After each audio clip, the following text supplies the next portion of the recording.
Uma boa noite a todos. Que todos possamos nos sentir muito bem-vindos nesta casa, envolvidos com energias maravilhosas que nos auxiliarão. Vamos iniciar a nossa reunião com a prece. Para quem preferir fechar os olhos, para se concentrar melhor, elevar os nossos melhores sentimentos a Deus e dizer a Ele: Pai, teus filhos aqui se encontram em busca de Ti.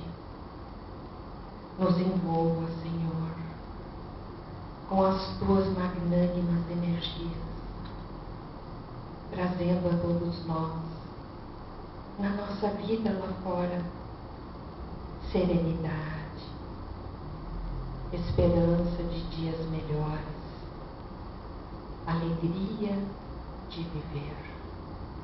Ajuda-nos, Senhor, que possamos ter pensamentos, ideias positivas para mantermos dentro de cada um de nós estas vibrações excelentes que aqui estamos recebendo.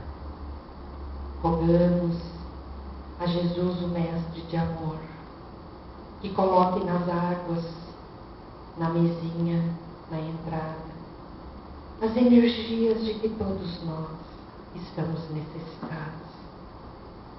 Que Ele abençoe a palavra do nosso irmão palestrante e que os nossos mentores, queridos amigos, nos auxiliem com boas vibrações para entendermos muito bem as lições que aqui receberemos. Jesus amado, nos dê a sua paz. Que assim seja.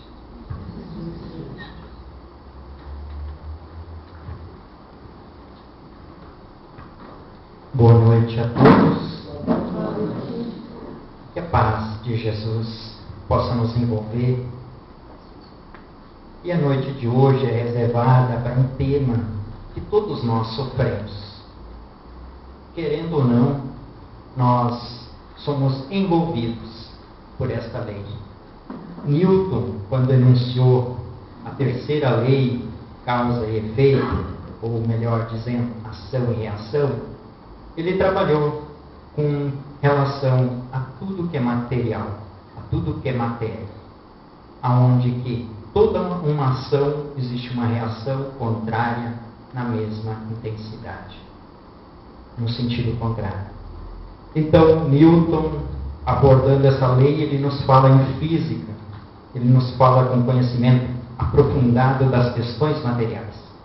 Nós vamos trabalhar ação e reação, ou melhor, lei de causa e efeito, na questão do espírito que nós somos, na questão das consequências que a vida ou que os nossos atos têm com relação à nossa própria existência.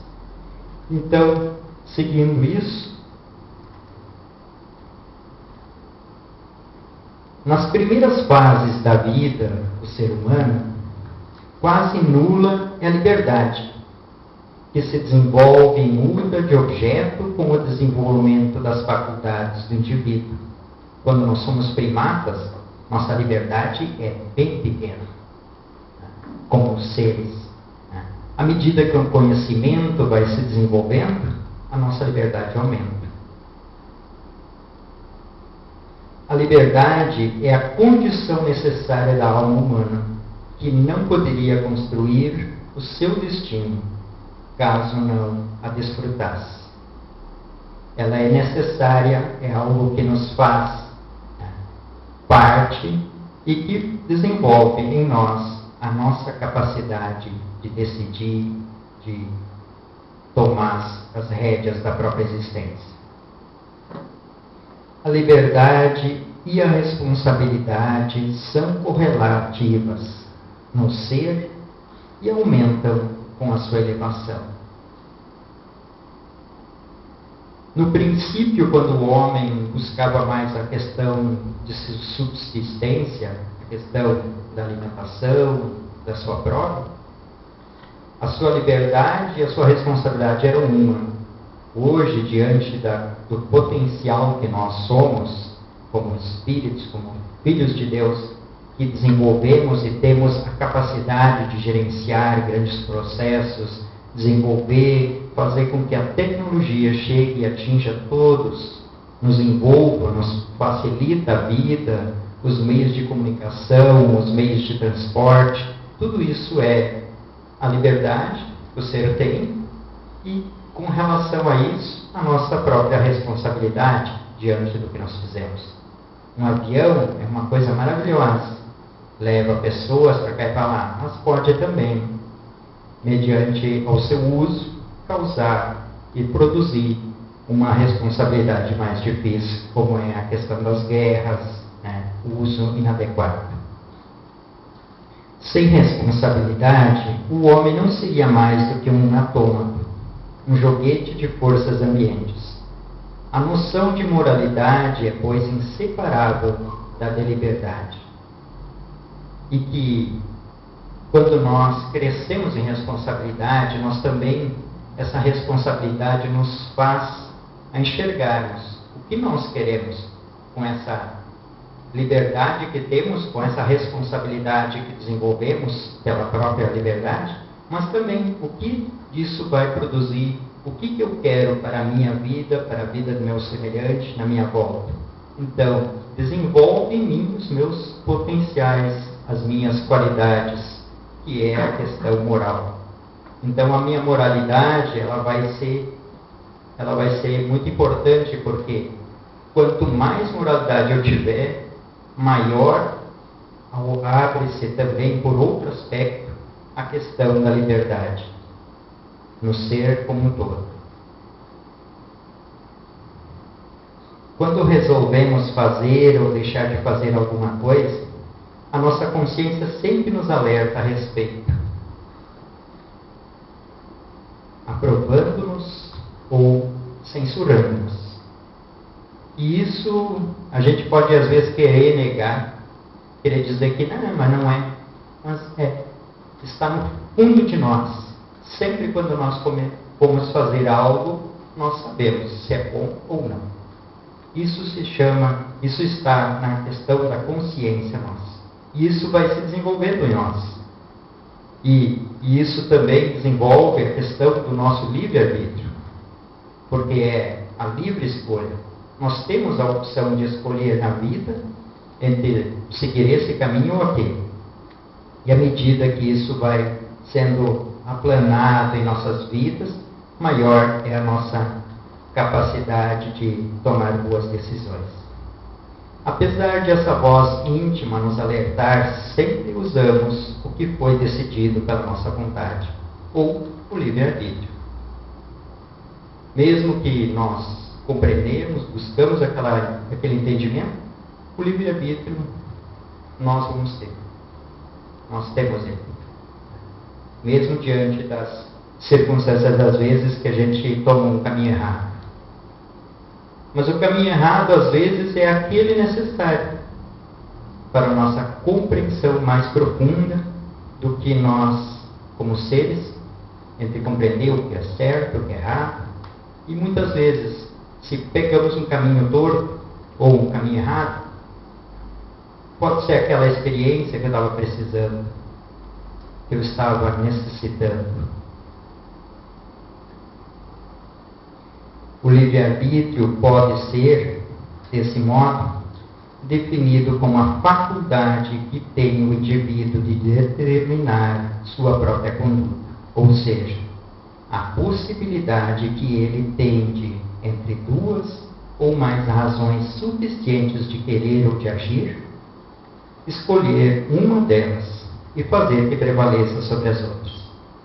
Isso é livre-arbítrio. Temos várias opções em nossa vida e a gente toma as decisões. A gente tem possibilidade sempre de escolher.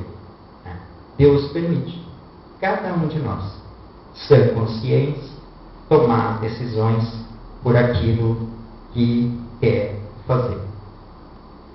Aceitar que seja a vida guiada por um determinismo, onde todos os acontecimentos estão fatalmente pré-estabelecidos, é raciocinar de maneira ingênua, simplória. Por quê? Se assim fosse, o homem não seria um ser pensante, capaz de tomar resoluções e de interferir no progresso. Então, nós não somos um ser que está determinado simplesmente pela vida a fazer aquilo ali. Diante da vida, diante de cada oportunidade, nós sempre temos o livre-arbítrio. A escolha entre fazer ou não fazer. Buscar aquele caminho ou buscar outro. Sempre. E quanto mais nós buscamos os caminhos corretos, mais nós crescemos como ser. Quando nós buscamos fugir das responsabilidades, nós, por tempo, conseguimos amenizar a nossa existência, mas logo aquela situação vai voltar para nós. E aí a gente precisa acertar. O livre-arbítrio, a livre vontade, que tem o espírito de agir, exerce-se principalmente na hora das encarnações. É ali que existe a maior possibilidade do espírito de agir. E ele vai fazer as suas escolhas. As escolhas de voltar ao mundo material. Corporificar novamente, reencarnar, tomar um corpo e nele fazer vários exercícios para o seu crescimento. E essa escolha sempre é permitida. E é ali que o livre-arbítrio funciona. Principalmente porque nessas ocasiões estamos mais conscientes, estamos mais dotados de capacidade de perceber o que somos e o que queremos ser. É como se nós olhássemos do alto de uma montanha e enxergássemos todo o vale até a outra ponta de uma outra montanha.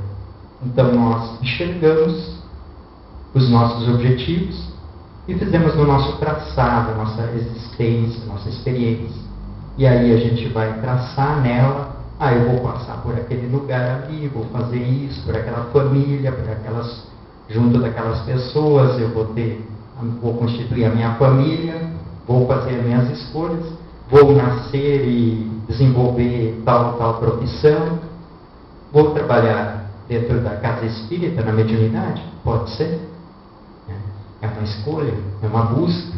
E à medida em que nós estamos conscientes daquilo que nós somos, é que nós principalmente pedimos algo que venha auxiliar o nosso crescimento.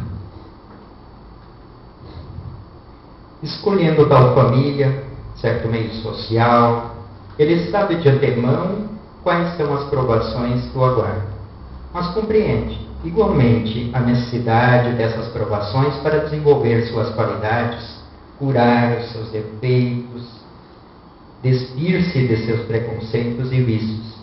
Porque muitas vezes a gente olha para a história, a gente vê isso, que a história é negra da humanidade. Ela está cheia de brigas, de guerras, de selvagerias. E nós fizemos parte desse processo. Só que hoje nós estamos um pouco melhores. E já tem vários processos disso, nós já não fizemos mais. Não escolhemos ninguém, não matamos ninguém. Nós já estamos nos educando no processo. Mas nós viemos, às vezes, ajustar. Então não existe uma bala perdida. Não existe uma dor que não é necessária. Existem várias situações da nossa existência que às vezes a gente não quer passar. Não quer que aquilo aconteça na nossa existência. Mas, determinada família, nós estamos envolvidos com ela por as dores necessárias para o nosso crescimento. E que muitas vezes nós pedimos. Porque quando nós estamos mais senhores, percebendo toda a nossa vida, a gente consegue fazer escolhas melhores. Essas provações podem ser também consequência de um passado nefasto, que é preciso reparar, e ele as aceita com resignação e confiança. O espírito, quando ele está diante das provas, ele faz sempre aquelas que vão trazer para ele um maior crescimento espiritual.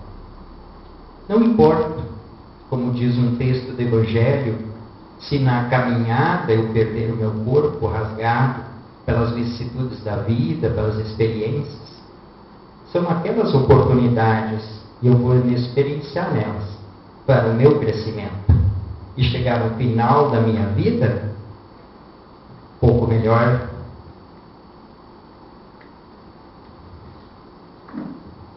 O futuro parece, então, não aos seus pormenores, mas em seus traços mais salientes, isto é, na medida em que o seu futuro é a resultante dos atos anteriores.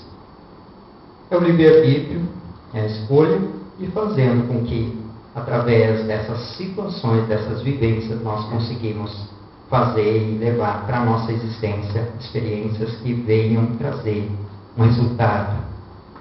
A dor, compreendida por nós, muitas vezes, é algo que a gente não quer. Quem quer dor para si? Mas para o espírito, muitas vezes, ela purifica. Ela nos arranca da condição de animalidade que nós nos encontramos para nos elevar a uma condição espiritual. A doutrina espírita ensina de duas espécies são as vicissitudes da vida. Ou, se preferir, promanam de duas fontes bem diferentes. Uma tem sua causa na vida presente, a outra tem-nas fora desta vida. É daí que promanam todas as nossas problemáticas. Remontando à origem dos males terrestres do momento, reconhece-se que muitos são as consequências natural do caráter e do proceder dos que o suportam.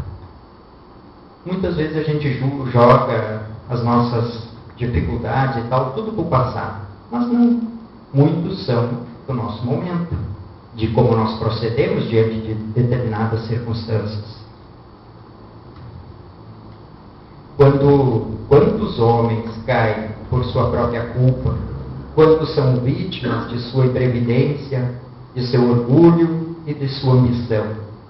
Quantos se arruinaram por falta de ordem, de perseverança, pelo mau proceder, ou por não terem sabido limitar os seus desejos. Se atrapalham todo, dão valor mais das questões, às vezes, momentâneas, e aí acontecem essas procedências e esses resultados que são da nossa existência momentânea agora. Quantas doenças e enfermidades decorrem da intemperança e dos excessos de todo gênero. Quantos pais são infelizes com seus filhos porque não lhes combateram desde o princípio as más tendências. E aí a gente vai culpar. O que existe, às vezes, entre os pais e filhos é uma dificuldade, mas dessa dificuldade, a partir dela, a questão de educarmos, de trabalharmos com eles, né? De nós nos educarmos também diante deles, tudo vem no sentido de fazer com que nós, seres, né, nos desenvolvemos, que aprendemos a amar nossos filhos, aprendemos a fazer o nosso papel de pais e filhos também. Aqui, então, há de o homem responsabilizar por todas essas aflições serão a si mesmo. O homem é, portanto, em grande número de casos, o causador dos seus próprios infortúnios. Muitas vezes nós mesmos. Quer dizer, não muitas vezes, todas. Tudo que acontece em nossa existência não é porque alguém fez para nós. É porque nós precisamos aprender com aquilo. É algo que, se no presente eu estou fazendo a minha parte, pode ser que seja uma tomada de decisão que venha do passado a me chamar para uma responsabilidade, uma atitude melhor. Então, sempre nós somos responsáveis por tudo que nos acontece.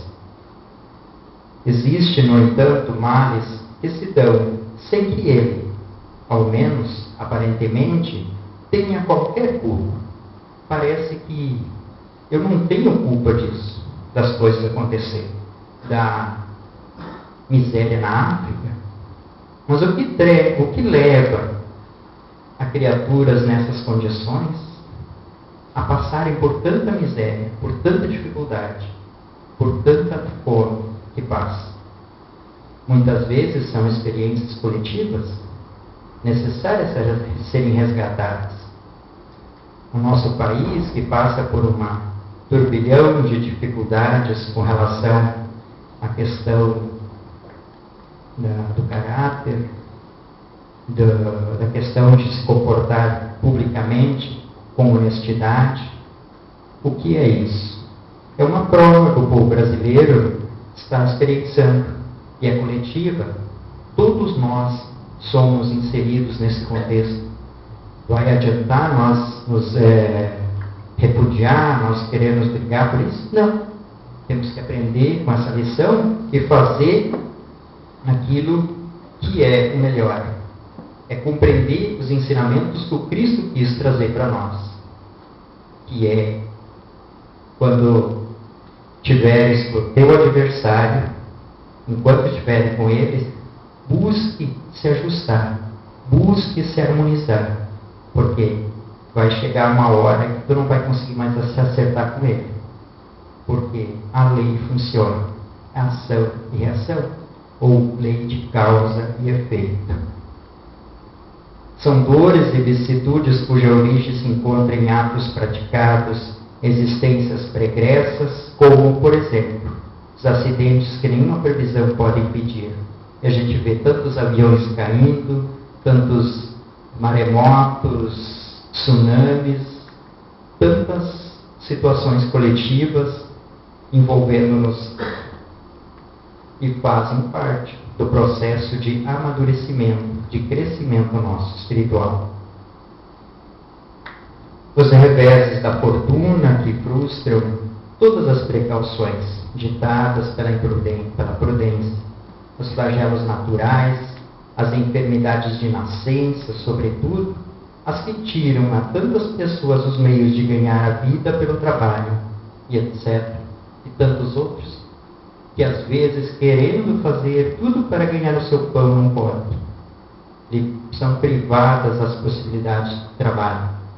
Então, o que são essas condições? Provas a serem resgatadas. Necessidade de se buscar uma elevação a partir da dor, do sofrimento. Os que nascem nessas condições, sem que tenham feito nada na atual existência para merecer tão triste sorte, colhem agora os efeitos de seus atos do pretérito, porquanto não há sofrimento sem causa, e a lei de ação e reação que rege as nossas vidas determina que, se somos livres na semeadura, somos escravos na colheita. E é o que o Cristo falou, que cada um de nós pode semear, mas obrigatoriamente tem de colher o que plantou. Então nós precisamos plantar coisas boas, precisamos desenvolver à nossa volta coisas positivas para que a nossa colheita possa ser positiva. Deus nos permite, assim, pelo livre-arbítrio, a responsabilidade de praticar o bem ou o mal. Mas a partir do momento que decidimos aqui fazer, essa ação gera uma reação característica, que virá mais tarde sobre a forma de colheita. E não tem, nós somos inseridos nesse processo, dia após dia.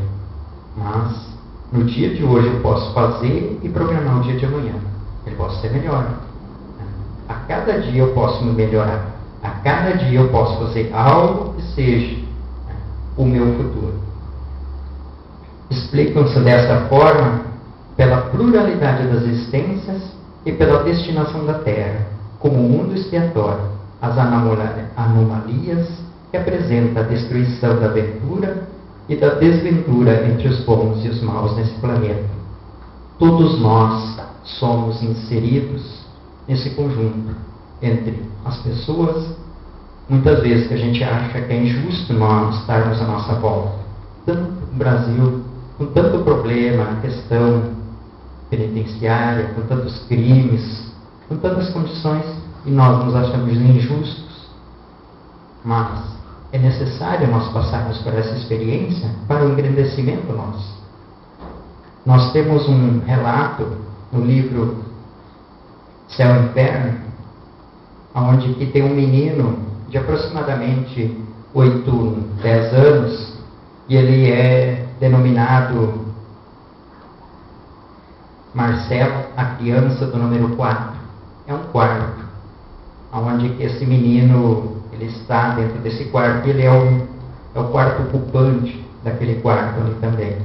E nesse hospital de uma província, isso relato lá em Paris, ele é um menino esquálido, bem, vamos dizer assim, todo contorcido, magrinho, desde os 4 anos, ele vivendo já uns 4, 5 anos, nessa enfermidade tão grande.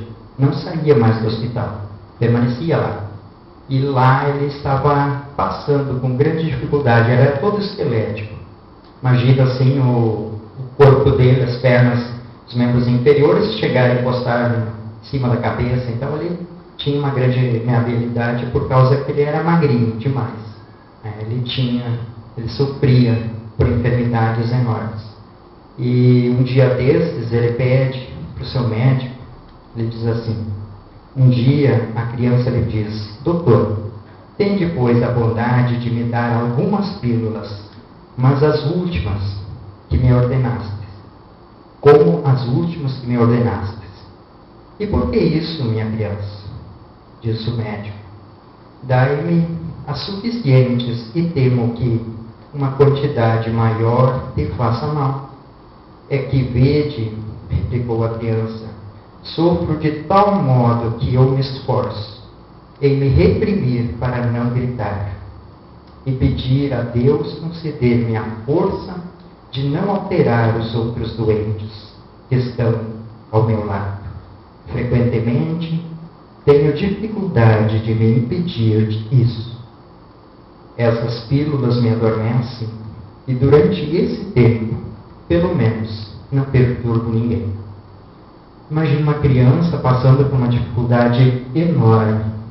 Está ali, próxima da morte, pedindo pela dor dela, não para que ela não sinta dor, pedindo para que ela não possa, não abuse, não incomode as outras pessoas que estão à sua volta.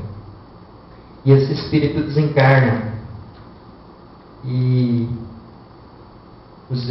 depois ele se manifesta na Sociedade de Paris e eles fazem uma pergunta.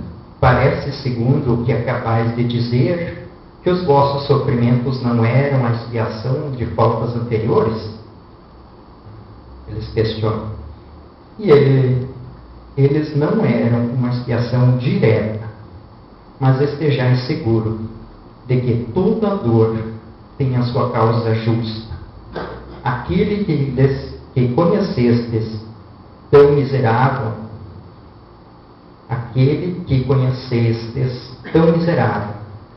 foi belo, grande, rico e adornado. Eu tinha lisonjeadores e cortesões. Eu era vão e orgulhoso, outrora. Fui bem culpado, reneguei Deus e fiz o mal ao meu próximo. Mas eu expiei cruelmente, primeiro no mundo dos espíritos e em seguida sobre a terra.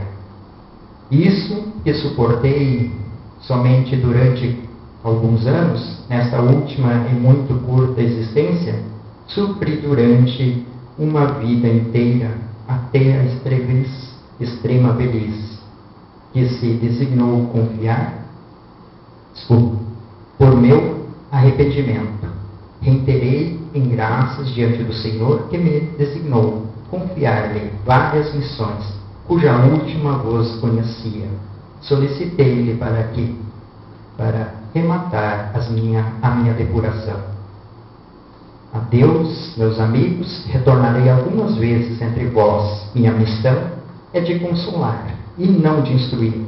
Mas há tantos aqui cujas feridas estão ocultas, que estão contentes com a minha vinda. Essa mensagem mostra que uma criança é um espírito que teve as suas experiências no passado e mostra. Aqui, nesse livro, ele fala, eu li simplesmente alguns pontos só dessa passagem, mas fala com grande abertura sobre a necessidade que todo espírito tem para ser feliz, é se depurar, é se melhorar, é fazer com que o mal que está dentro de nós saia, que no lugar dele a gente trabalhe as qualidades do espírito, as qualidades essenciais do nosso ser, que é bondade, é amor, é justiça. Isso nós temos que trabalhar. E é isso que o Cristo nos convida. E todos nós estamos inseridos nessa lei. E todos nós temos que fazer a nossa parte. Porque quanto mais nós plantarmos o bem, mais nós vamos colher. Quanto mais nós fizermos pelo nosso semelhante, mais vamos receber.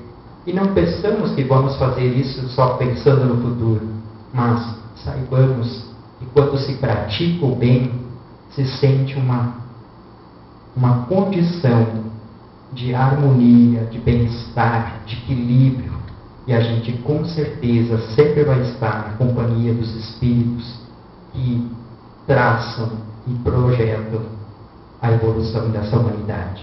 Muito obrigado.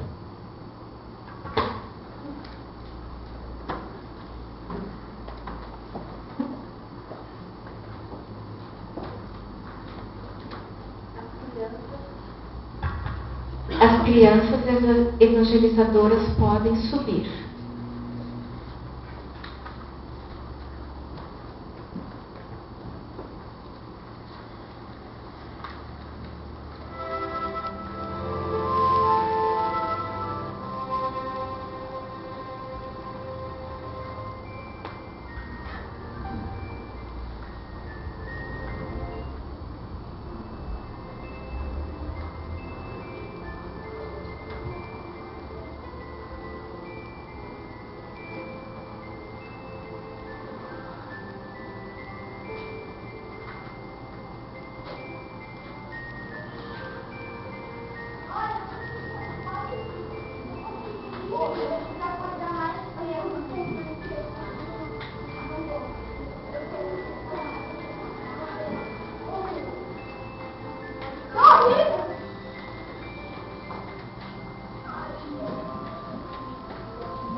Jesus amigo, Deus, Pai amoroso de todos nós, rogamos a Ti, Pai, a proteção de que necessitamos, que a Tua luz nos envolva novamente e que ela permaneça em nós no decorrer de cada dia, oferecendo-nos a oportunidade de estarmos em sintonia com as Tuas claridades divinas. Que a nossa fé nos auxilie neste momento e em silêncio, ouvindo a música que nos envolve, te rogamos que sejamos merecedores das energias que nos envias.